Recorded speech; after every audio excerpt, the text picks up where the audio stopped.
Thank you, Dr. Jamlik, for your introduction and for your kind invitation for me to address the Forestry Society of Kenya today on the session topic of achieving Kenya's goal of reaching 10% tree cover through farmer-managed natural regeneration.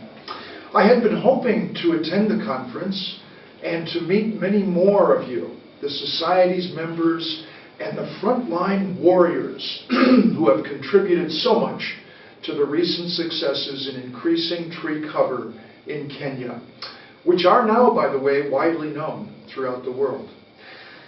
But of course, there is much, much more that needs to be done, and it can be done on that front.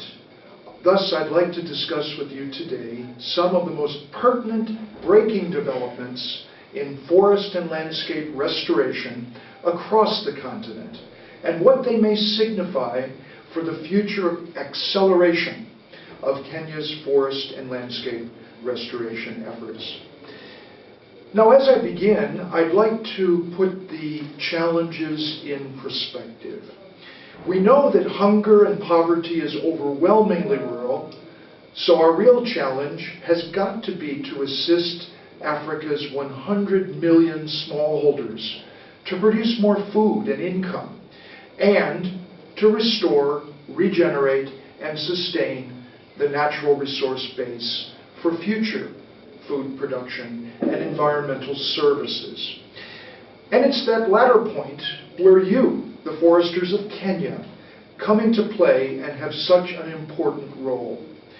For indeed, the continent is facing an alarming trend in land degradation, as is illustrated by this map that covers the long-term trend in biomass productivity of land across the entire continent.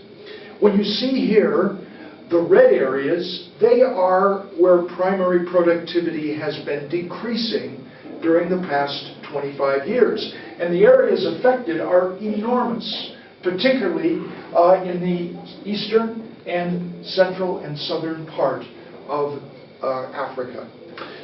But fortunately, there are extensive areas where you see green on the map, which is a long-term trend in increasing primary productivity.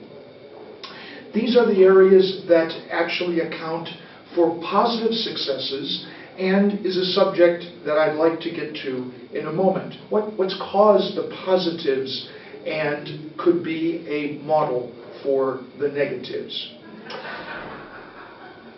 The African Union and many countries now, including Kenya, have well recognized the threat of land degradation, and they've launched a new continental system last December in Paris at the Climate Change Convention to set targets and to mobilize the technical and financial resources needed to undertake a massive forest and landscape restoration effort. The program is called the African Restoration Initiative, or AFR 100. And its overall goal is to have more than 100 million hectares of land under restoration by the year 2030, a mere 15 years from now. And the political commitments are mounting up. The restoration successes are growing.